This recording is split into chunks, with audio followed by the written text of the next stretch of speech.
Hello students, good morning. I am Prem Gupta, your English teacher. Dear students, in the previous classes we were discussing the chapter 4 of supplementary reader. The name of the book is A Pact with the Sun, in which we were discussing the chapter number 4, that is the old clock shop. Dear students, in the previous class we have read the story in detail. And today we will discuss the word meaning and question answer of this chapter. Okay students, so I want to start the word meaning and question answer. But before starting the word meaning and question answer, I want to show you a video that is based on the summary of this story. Okay students, so you must watch it. The Old Clock Shop. Christmas Eve had arrived. As last-minute shoppers were going home, a thick, white sheet of snow lay over Salt Lake City, USA. Yet, the lights were still burning in the old clock shop. As Ray, its old, deaf owner, worked on a clock he had sold that day. Having finished his work, Ray stood up and was on his way to the back room when a cold rush of air from the front door hit the back of his neck. He turned to meet a last-minute shopper, but his old, wise eyes told him that this was not a shopper. He saw two men, one in his 20s, the other closer to 50. The younger man remained at the door. The older man approached the counter with no sign of friendliness in his eyes. Ray was able to hide his growing fear as he slowly pushed a notepad and a pencil across the counter. He smiled at the unfriendly face, then pointed to his ears and shook his head from side to side. A quick look of surprise changed the man's face as he studied the notepad, then turned and said something to his friend. Ray used the chance to look closely at the man, paying attention to the shape of a gun and a restless hand in the man's right coat pocket. Anger boiled within him, but it was kept down by an inner voice that said, "Be still." He wrote on the notepad, "May I help you?" For the first time, the older man looked directly at Ray and smiled. A cruel, mocking smile. They both understood why he was there, why his friend remained at the door. They looked like men who were down on their luck and were now ready to try something they would later be sorry about. The clocks ticked on. Ray calmly wrote another message. "Have you come to pick up a clock or watch?" Then he pointed to the loan board filled with hanging clocks and pocket watches. He was not a pawnbroker, but at the same time couldn't say no to the needy people who placed their old watches or clocks before him for anything they could get. He loaned more than he should. They would be there when the owners wanted them back, at the same price he had paid with no interest. Then the older man seemed to feel a little easier, took out his hand from his pocket and quickly looked at the watch on his wrist. "How much will you give me for this?" the man wrote. Ray noticed a little shame in the grey eyes looking at him. The watch was nothing special and yet had great powers. It was something to exchange, a way out of a bad situation. Knowing that great need had brought the man to his shop in the first place, Ray asked, "How much do you need for it?" The reply came back on the notepad, "Whatever it's worth." Ray reached into his cash box, pulled out a $50 note, and passed it into the man's hand. As they shook hands, Ray looked into the man's eyes. They seemed to say, "Thank you." They both knew the watch wasn't worth that much. Before turning to leave, the man wrote, "I will be back to pick it up as soon as I can. Merry Christmas." The little story ended on the half hour with the clock striking all together. The timepieces, which had been looking on silently all the while, rang out the time with such feeling that even Ray thought he could hear them. Their sweet, musical message was filled with hope. The timeless message of peace on earth, goodwill towards all, was felt by three men who stood in the old clock shop.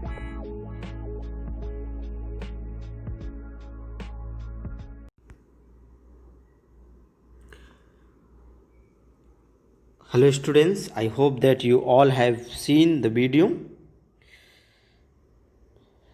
Now we will discuss the word meaning and question answer of this chapter. So just open your notebook and start writing. Okay students, just see the word meaning of this chapter. Dear students, you will make two columns, word and meaning. In the column of word you will write the words, and in the column of meaning you will write the meaning of the given words. Okay students, just see the first, shoppers. Shopper means buyer. Second is deaf. Deaf means one who cannot hear. One who cannot hear. Come to the next. Third, approached. Approached means came near. Approached means came near. Next, fourth, restless. Restless means unable to rest or relax. Come to the next. Cruel. Cruel means brutal. Cruel means brutal. Come to the sixth. Calmly. Calmly means quiet, peacefully. Come to the next. Seventh, that is kept down. Kept down means controlled. Eighth, that is noticed. Noticed means become aware of. Noticed means become aware of. Next, ninth is worth. Worth means value. Come to the next. 10th, musical. Musical means melodious. Okay students, so this is all about the word meaning of this chapter. Okay students, now we will discuss the question answer of this chapter. Okay students, just see the first question. What is the first question? What made Ray think the visitor was not really a shopper? Dear students, you write down the question in your notebook. What made Ray think the visitor was not really a shopper? The answer of this question is Ray was deaf and dumb, but a good judge of man. His old wise eyes told him that the new visitor to his shop at late night, at late hour, was not a shopper or customer. There was no friendliness in his eyes. Yes, students, I am going to repeat the answer once again. You will also write it in your notebook. Ray was deaf and dumb, but a good judge of man. His old wise eyes told him that the new visitors to his shop at that late hour was not a shopper or customer. There was no friendliness in his eyes. Okay, students, so this is the answer of the question number first. Now come to the next question. Question number second. Just see the students. Question number second. Why do you think he had come to the shop? Why do you think he had come to the shop? Write down the answer. The visitor had not come to the shop to buy anything. Perhaps his intention was to loot the owner of his cash. He was in dire need of money. Dear students, whenever you read this story, you will find that these two men came there to loot, to rob the owner of the shop, of the shopkeeper, or to rob the owner of the shop. He was in dire because both men were in dire need of money. Okay, students, so this is the answer. You will write this answer. Once again, I am going to repeat. The visitor had not come to the shop to buy anything. Perhaps his intention was to loot the owner of his cash. He was in dire need of money. Okay, students, so this is the answer of question number second. You write it clearly in your notebook. Come to the next question. Question number third. Just see the question number third. How did Ray communicate with him? How did Ray communicate with him? Yes, students, the answer of this question is Ray was deep and communicated with his customer by writing his message on a notepad. The visitor also wrote his reply on the notepad. Okay, students, so this is the answer of the question number third. Once again, I am going to repeat. Ray was deep and communicated with his customer by writing his message on the notepad. The visitor also write his reply on the notepad. Okay, students, so this is the answer of the question number third. Okay, come to the next question. Question number 4. Dear students, just see the question number 4. What do you think the man said his friend who waited at the door? Dear students, just see the question once again. What do you think the man said to his friend who waited at the door? Dear students, you will write the answer. The answer is the older man pointed to his ears and shook his head from side to side. Thus he conveyed to his younger companion that the shop owner could neither hear nor speak. Okay, students, this is the answer. I am going to repeat the answer once again. The older man pointed to his ears and shook his head from side to side. Thus he conveyed to his younger companion that the shop owner could neither hear nor speak. Okay, students, this is the answer of question number 4. Okay, students, come to the next question. Question number 5. Yes, students, just see the question number 5. Ray was not a pawnbroker. Why then did he lend money to people in exchange for their old watches and clocks? Dear students, read the question once again. Ray was not a pawnbroker. Why then did he lend money to the people in exchange for their old watches and clocks? Dear students, this is the answer. Just write down the answer. Ray was not a pawnbroker, a person who lent money on security of some items. He did not lend money on interest. He was, however, kind and helpful.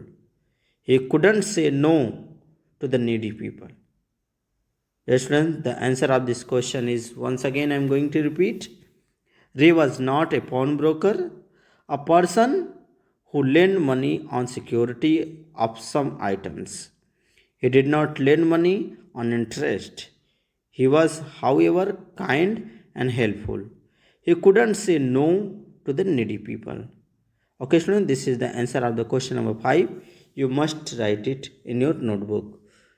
Come to the next question. Question number 6. Students, just see the question number 6. What is question number 6?